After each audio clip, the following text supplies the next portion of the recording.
Meu nome é Matilde de Souza, meu nome completo. Eu sou atualmente professora da PUC, atualmente já tem muito tempo, né, que eu sou professora da PUC. Eu comecei a trabalhar na PUC em 95, sou formada em Ciências Sociais. Fiz meu mestrado e meu doutorado em ciência política. E então eu comecei a já migrar um pouco para a área de relações internacionais, que não era minha área de origem.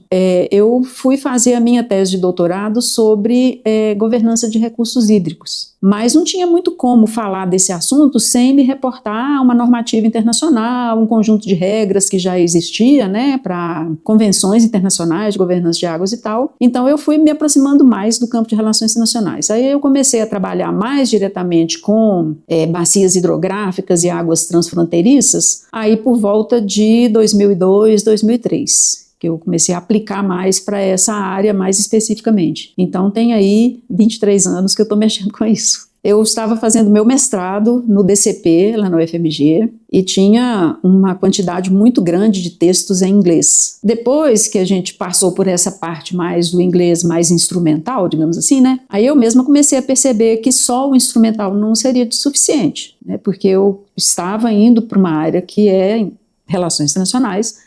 Não tem como você atuar nas relações internacionais sem ter um mínimo de fluência. Então, assim, eu acho que esse é um dos principais desafios que eu tenho, que enfim, não é nem a tradução de algum pensamento para o inglês, não é nem isso, é como que eu posso me comunicar em inglês de uma forma inteligível, sendo que eu não consigo, por causa, né, de toda a minha formação e tudo mais, ficar, como eu diria, numa estrutura mais simplificada. Eu não consigo, então eu preciso de alguma ajuda, né, para poder responder a essa complexidade que é minha mesmo, né? Trabalhar a linguagem, a gramática, a parte mais técnica, o vocabulário e tudo mais com coisas do cotidiano, isso me ajudou muito, porque primeiro que a gente perde o medo, né?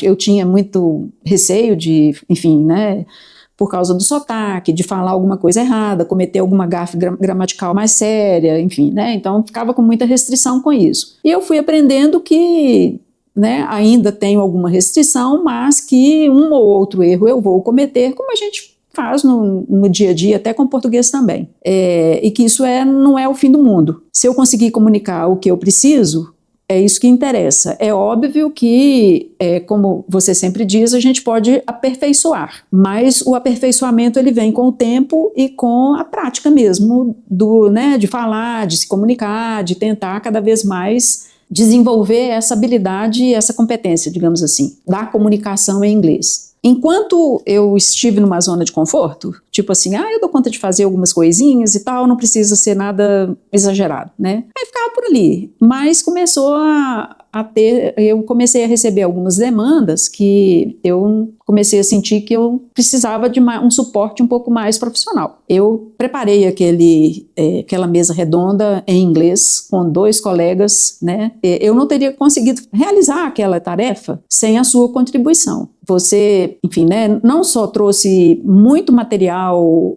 adicional de suporte, material mais técnico e tudo mais, mas também me ajudou a organizar um pouco a estrutura da fala, me ajudou muito, assim, não preocupa com o sotaque, vai ter sotaque, não fica tão ligada nisso, você precisa pensar mais em como se comunicar e buscar a comunicação o mais clara possível. Então, assim, todo aquele processo de preparação daquela mesa, eu acho que ele foi muito meio que virada de chave, assim, porque eu perdi o medo, de verdade. Ali naquele momento, eu tinha um script para mim montado e tudo mais. Tem coisas numa mesa redonda que você não está preparado de antemão. Tem uma pergunta que apareceu lá e que, assim, os 2 colegas não quiseram responder, né?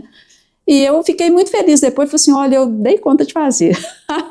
Eu nunca imaginei que eu faria isso, né? Então eu acho que o suporte técnico profissional, mas não é só isso, eu acho que tem também a delicadeza com que você trabalha com o seu cliente, a generosidade que você tem, aquele pulo do gato, você não guarda ele, tá aqui, é isso aqui que você tem que fazer. Então eu acho que isso me ajudou muito para poder destravar e conseguir fazer, né, desenvolver uma tarefa que eu até 2, 3 anos atrás eu achava que eu nunca faria. E lidar com a situação, e eu acho que tem uma sensibilidade da sua parte de identificar qual que é ou quais são, eu não diria deficiências não, mas as habilidades que precisam ser mais desenvolvidas para a pessoa. Então eu acho que você me ajudou muito nesse sentido. A gente é sempre muito mobilizado para escrever artigos científicos com uma linguagem acadêmica, e eu diria que ela não precisa ser uma linguagem difícil. Eu acho que tem 2 desafios, que é não vulgarizar, ou simplificar excessivamente coisas que não são de fato tão simples assim, e o outro desafio é de você tirar aquele vocabulário, né, que é um vocabulário muito próprio, mais acadêmico, e você falar as mesmas coisas com um vocabulário mais do conhecimento geral. Escrevendo alguma coisa que vai ser publicada escrita, e você está comunicando aquela mesma ideia numa linguagem falada para um público amplo, que você não tem noção exatamente quem é que vai te, né, quem é que vai te acessar, quem é que vai te ouvir e tudo mais. Então eu acho que essa expertise, eu acho que vocês me ajudaram muito. Eu acho que leva a sério o que está sendo feito, a demanda da pessoa. Eu sou cliente, né, tenho uma relação muito próxima, né, e eu diria assim, não é uma relação burocrática, sabe? Não é um serviço, uma prestação de serviço por uma questão burocrática. Eu vou lá, tenho que fazer porque isso é meu trabalho. É o trabalho, mas não é só isso. Tem também um calor humano, sensibilidade para compreender os problemas que a gente tem, as demandas que a gente traz, correr atrás de se preparar para poder atender as lacunas que a gente precisa, sabe? Então eu acho que assim, é ao mesmo tempo muito profissional, pouco burocrático, mas humano, né? Assim, né? Eu acho que isso facilita todo o processo. Então eu recomendo fortemente.